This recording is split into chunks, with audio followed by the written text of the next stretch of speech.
Assalamualaikum warahmatullahi wabarakatuh. Kami dari kelompok 12 akan mempresentasikan materi mengenai morfogenesis sistem urinaria yang beranggotakan Ferry Rizkyardi, NIM 19032.126, Putri Ulandari 19032.042. Materi pertama mengenai bakal ginjal. Ginjal terdiri melalui 3 tahapan. Awal terbentuk pada minggu ke-3 dan selesai pada minggu ke-38. Berasal dari lapisan mesodermal intermediate di sepanjang dinding posterior abdomen, sistem genitalis. Gen yang berperan ada LHX1, gen PAX2, gen PAX8, BMP, GDNF, dan gen HOX11. Mengenai ginjal dibentuk dari mesoderm intermediate, dimulai dengan tampaknya pronefros yang terdiri atas beberapa pasang tubulus pronefros yang terletak pada bagian sepal dari mesoderm intermediate. Tubulus-tubulus tersebut dibentuk dengan urutan cephalocaudal. Pada tahapan pertama, pada pembentukan bakal ginjal yaitu mengenai pronefros. Pronefros pertama tampak sebagai deretan yang terdiri atas segmen-segmen yang disebut dengan nefrotom, yaitu massa sel mesoderm intermediate. Nefrotom kemudian terpisah membentuk suatu rongga yang disebut dengan nefrozoel yang berkesinambungan dengan kolum, yaitu rongga yang memisahkan lapisan parietal dari mesoderm lateral. Pada bagian distal dari tubulus pronefros akhirnya bersatu membentuk ductus pronefros yang memanjang ke arah posterior. Pada bagian kaudal dari pronefros ini terdapat jaringan nefrogenik. Ductus pronefros tumbuh ke belakang dan sel-sel di belakangnya terinduksi untuk berkembang menjadi komponen-komponen ginjal mesonefros. Pada pronefros merupakan bentuk paling awal. Anterior dan strukturnya paling sederhana akan berdegenerasi dan digantikan oleh mesonefros. Pada manusia, pronefros ini tidak berfungsi. Pronefros terdiri atas kelompok-kelompok sel atau gelembung kecil di bagian proksimal dari sistem jaringan nefrogen dan terbentuk pada minggu ke-3 masa pertumbuhan embrio. Pada akhir minggu ke-4, pronefros ini mengadakan regresi. Ductus pronefros tumbuh sendiri tidak bergantung pada tubulus-tubulus pronefros. Pada permulaannya, ductus ini hanya menyerupai suatu kelompok sel seperti lidi, keberadaan di bagian dorsal jaringan nefrogen, kemudian menjadi saluran yang dimulai dari bagian kranial dan menuju ke ventral. Kemudian masuk sebagai saluran di bagian dorsolateral kloaka pada minggu ke-5 pertumbuhan embrio. Saluran ini kecuali bagian atasnya menjadi ductus mesoderm. Selanjutnya mengenai tahapan pada mesonefros. Pada tubulus mesonefros terjadi invaginasi, membentuk suatu bangun berbentuk cawan yang disebut dengan kapsula Bowman. Pada bagian ductus mesonefros terbentuk struktur yang disebut dengan diventricula atau tunas ureter. Tunas ureter ini tumbuh dan merangsang pembentukan tubulus metanefros. Tubulus metanefros berakregasi membentuk massa yang padat yang kemudian membentuk ginjal yang definitif. Dengan terbentuknya ginjal mesonefros ini mulai berdegenerasi beberapa bagian seperti ductus dan tubulus-tubulus pada jantan dan berkembang menjadi saluran-saluran reproduksi. Akhir bulan kedua, degenerasi tubulus kranial, glomerulus, dan tubulus kaudal pada janin laki-laki bersama ductus mesonefricus membentuk sistem genitalis, sedangkan pada wanita lenyap atau regresi. Selanjutnya, metanefros, cikal bakal ginjal.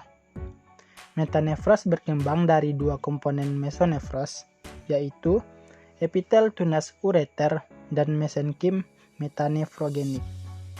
Mesenkim jaringan metanefrogenik menginduksi epitelium tunas ureter dan menyebabkan epitel tunas ureter tumbuh memanjang dan bercabang. Akibatnya terjadi pemanjangan dan percabangan tunas ureter menyebabkan mesenkim morfogenik berkondensasi dan membentuk struktur seperti huruf S. Massa sel hasil kondensasi tersebut kemudian membentuk saluran yang berhubungan dengan tunas ureter. Tubulus coligentes baru ditutup oleh jaringan metanefros atau metanephric tissue cup. Vesikel ginjal tubulus kecil bentuk S atau plus capillary glomerulus, nefron atau unit sekretorik, ujung proksimal membentuk kapsula Bowman, ujung distal menuju tubulus coligentes membentuk tubulus contractus proximal, ansa Henle, dan tubulus contractus distal. Selanjutnya pembentukan nefrotom. Ginjal merupakan turunan dari mesoderm intermedier atau mesomer. Pembentukan ginjal embrio vertebrata ditandai dengan adanya penonjolan pada mesoderm intermedier di daerah anterior embrio yang disebut dengan nefrotom. Nefrotom membentuk pronefros yang terdiri dari nefrostom yang berhubungan dengan zoelom, tubulus pronefros, dan ductus pronefros yang berjalan ke arah posterior. Bagian anterior mesoderm intermedier bersegmen, tetapi bagian posteriornya bersatu membentuk jaringan nefrogenik. Pada umur embrio yang lebih lanjut, dari bagian posterior saluran Wolff timbul tunas mesonefros yang akan memanjang menjadi ureter. Bagian ujungnya melebar dalam jaringan nefrogenik yang tersisa untuk menginduksi pembentukan metanefros, yang merupakan ginjal definitif pada amniota. Metanefros merupakan ginjal yang paling sempurna. Masing-masing ginjal mengandung ribuan nefron. Nefrostom yang berfungsi untuk melakukan ultrafiltrasi sisa metabolisme yang dimasukkan ke selom dan tubulus yang menyalurkan sisa buangan tersebut menuju ke dorsolateral tubuh, di mana cara kerjanya yakni silia menggerakkan cairan selom ke dalam nefrostom, lalu melakukan reabsorpsi. Setiap tubulus bermuara pada sepasang saluran pronefros yang terdapat di sisi dorsal tubuh. Fungsi AMIH atau hormon anti-Mullerian dalam proses pembentukan saluran urinaria.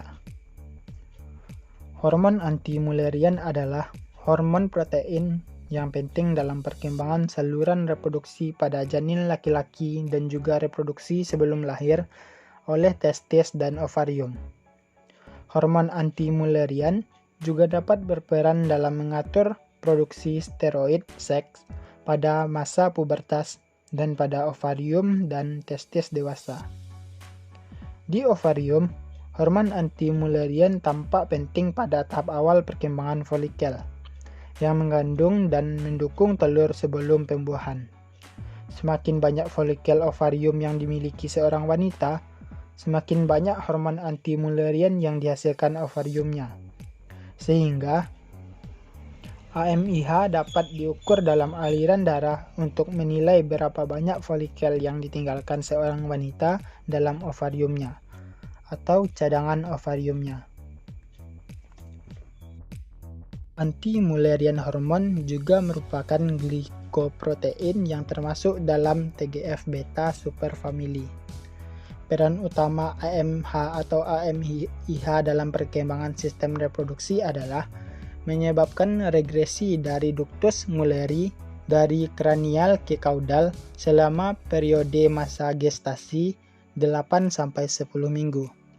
Anti-Mullerian hormon akan merangsang sisi ipsilateral ductus Wolffi membentuk genitalia internal, yaitu vas deferens, semina vesicalis, dan epididymis.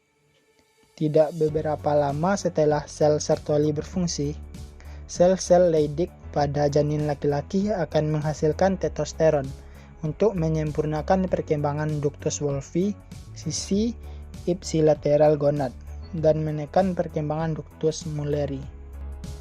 Demikianlah presentasi kami dari kelompok 12. Kalau ada kesalahan dan kekurangan, kami mohon maaf. Wabillahi taufiq walhidayah. Assalamualaikum warahmatullahi wabarakatuh.